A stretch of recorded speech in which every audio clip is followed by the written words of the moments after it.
Hello friends, இன்னைக்கு நம்ம பார்க்க போறது மணக்க மணக்க மதுரை மீன் குழம்பு. ஹலோ பிள்ளைங்களா, இன்னைக்கு மதுரை மீன் குழம்பு காரஞ்சாரமா வைக்க போறோம். வாங்க பிள்ளைங்களா, இன்னைக்கு எப்படி இருக்குன்னு பார்க்கலாம். கொஞ்சோண்டு கடுகு போட்டிருக்கேன். அடுப்பு பற்ற வச்சு கடாயை வச்சுட்டு எண்ணெய் ஊற்றிருக்கேன். கொஞ்சோண்டு கடுகு போட்டிருக்கேன். கொஞ்சம் போல வெந்தயம் போட்டுக்குவோம்.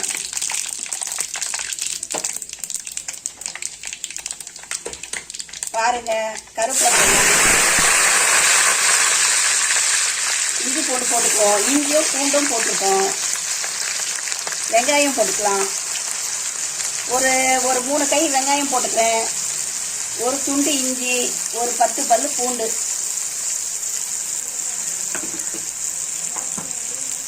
எல்லாத்தையும் நம்ம நல்லா அப்படி வதக்கிக்கலாம். பிள்ளைங்களா, இன்னைக்கு பார்த்தீங்கன்னா இன்னைக்கு காரஞ்சாரமான மீன் குழம்பு வைக்க போகிறோம். நீங்கள் பார்த்து இந்த மாதிரி கற்றுக்குங்க. நியூ மேரீட் ஆனவங்கெல்லாம் கற்றுக்கலாம். இது நல்லா வதங்கணும். நம்ம இன்னும் கூட கொஞ்சம் வெங்காயம் போட்டுக்கலாம். பத்தாது, இன்னும் கூட கொஞ்சம் வெங்காயம் சேர்த்துக்கலாம். நம்ம எவ்வளோ வெங்காயம் தக்காளி சேர்க்குறோமோ அவ்வளோ நல்ல குழம்பு நிறைய நம்ம கிடைக்கும். அது மாதிரி நம்ம சேர்த்துக்கோம் பிள்ளைங்க.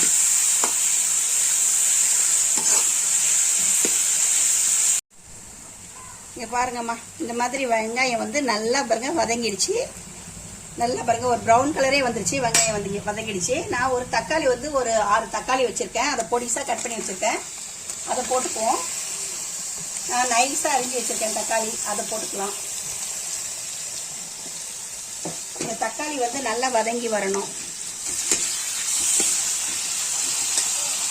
கொஞ்சம் நம்ம உப்பு சேர்த்துக்கலாம். நான் ஒரு 2 ஸ்பூன் உப்பு சேர்த்துக்கிறேன். இப்போ நம்ம இதை வதக்கிக்கலாம். தக்காளி இப்போ நல்லா நம்ம மேஷாக வதங்கணும். இது குழம்பு பாருங்க, நல்லா காரஞ்சாரமாக மதுரை மீன் குழம்பு நல்லா காரஞ்சாரமாக இருக்கும். காரம்னா ரொம்ப காரமாக இருக்காது, மீடியமான காரமாக இருக்கும்.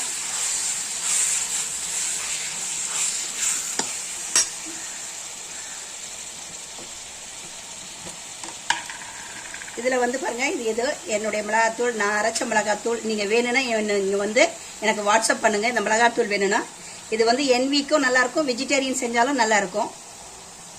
நான் நீங்கள் உங்களுக்கு மீன் குழம்பு எவ்வளோ வேணுமோ அதுக்கேற்ற மாதிரி சேர்த்துக்குங்கம்மா.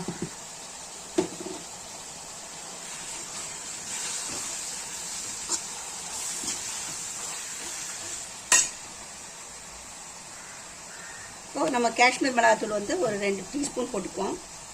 2-3 போட்டுக்கிறேன். இப்போ நம்ம இதிலே நல்லா வதக்கிக்குவோம். இந்த தக்காளியோட இந்த எண்ணெயிலே நல்லா வதங்கினா நல்லாயிருக்கும். நல்லா மேஷாக வதங்கிட்டு நான் காமிக்கிறேம்மா. பாருங்க, தக்காளியில் நல்லா வதங்கிட்டு இது எண்ணெய் பிரிஞ்சு வருது. இதில் நம்ம இப்போ புளி ஊற்றிக்கலாம். புளி நான் ஒரு 2 பெரிய எலுமிச்சம்பழம், நம்ம பெரிய எலுமிச்சம்பழம் 2ஆ சேர்த்தா எவ்வளோ இருக்கும் அந்த மாதிரி ஒரு சின்ன பால் அளவுன்னு வச்சுங்களேன். அந்த அளவுக்கு புளி வச்சு நான் கரைச்சி வச்சுருக்கேன். இது நம்ம ஊற்றிக்கலாம். நீங்கள் இதில் நீங்கள் பண்ணிவிட்டு காரம் உப்பு பார்த்துக்குங்க. உங்களுக்கு எவ்வளோ வேணும் காரம் உப்பு மட்டும் நல்லா பார்த்துக்குங்க. இப்போ நம்ம அந்த புளியை ஊற்றிடலாம்.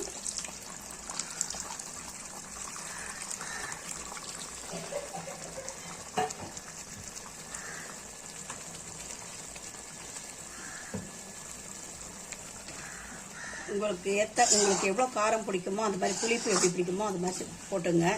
என்னுடைய மிளகாத்தூள் ரொம்ப நல்லா இருக்கும் ஃப்ரெண்ட்ஸ்.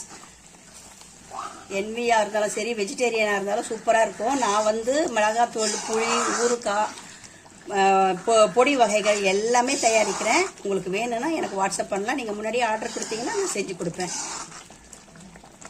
இப்போது ஸ்லோ பண்ணிக்கிறேன் கொஞ்சம்.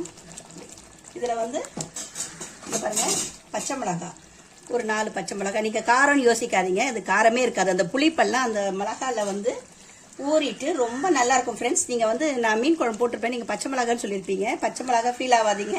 நீங்கள் ஒரு டைம் சாப்பிட்டுட்டீங்கன்னா அப்புறம் நீங்கள் விடவே மாட்டீங்க. இந்த புளி அந்த காரத்தில் அந்த மிளகாய் ஊறிட்டு ரொம்ப நல்லாயிருக்கும் ஃப்ரெண்ட்ஸ். நீங்கள் இது மாதிரி ட்ரை பண்ணி பாருங்கள். இது குழம்பு கொதிக்கட்டும். இன்னும் கொஞ்சம் நம்ம தண்ணி சேர்த்துக்கலாம். இன்னும் கூட கொஞ்சம் தண்ணி சேர்த்துக்கிறேன் நான் குழம்புல. கொதிச்சு வரட்டும். இப்போ வந்து இந்த பச்சை வாசனை போக இந்த குழம்பு வந்து நல்லா கொதிச்சு வரணும். நம்ம மீன் சேர்த்துக்கலாம். கொதிச்சுட்டு வரட்டும், நான் உங்களுக்கு காமிக்கிறேன். இப்போ பாருங்க, நல்லா மீன் குழம்பு கொதிச்சு வருது. இதில் வந்து நான் மாங்காய் சேர்த்துக்கிறேன். மீன் குழம்பு நல்லா கொதிச்சிச்சுன்னா நல்லாவே இருக்கும். இதில் வந்து நான் மாங்காய் கட் பண்ணி வச்சுருக்கேன். மாங்காய் சேர்த்துக்கிறேன். மாங்காய் பிடிக்கிறவங்க, மீன் குழம்பு பிடிக்காதவங்க யாருமே கிடையாது. மாங்காய் சேர்த்துக்கிறேன்.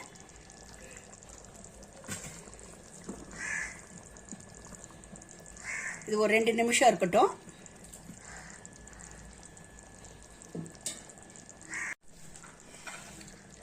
மீன் பாருங்க, இதான் பாறை மீன். இதுக்கு இந்த உடம்பு பாகத்தில் ஒரு இது மாதிரி இருக்கும். ஒரு நிறம்பு மாதிரி. இதான் பாறை மீன். இது ரொம்ப நல்லா இருக்கும் குழம்புக்கு. நான் கட் பண்ணி வச்சுருக்கேன். பாருங்கள், க்ளீனாக உள்ளர க்ளீனாக பாருங்கள் இருக்குது. இந்த மாதிரி ஆஞ்சிங்க. கையில் எடுத்து போட்டுங்க பிள்ளைங்களா. சுத்தமாக மீன் மட்டும் கொஞ்சம் சுத்தமாக ஆஞ்சால் தான் நல்லாயிருக்கும். நான் மீன் போட்டுக்கிறேன். இப்போ நீங்கள் திக்காக வைக்கணும் மீன் குழம்பு. நீங்கள் தண்ணியாக வச்சிங்கன்னா மீனில் வந்து தண்ணி விடும். சீ ஃபுட்டு பொதுவாகவே வந்து தண்ணி விடும். நீங்கள் திக்காக வச்சாவே மீன் குழம்பு நமக்கு போதுமானதாக கிடச்சிரும். இப்போ நம்ம மீன் போட்டுக்கலாம். இது மீன் வெந்துட்டாவே நமக்கு சுருங்கி மீன் வந்துடும். இப்போ நம்ம லைட்டாக ப்ரெஸ் பண்ணிக்கலாம்.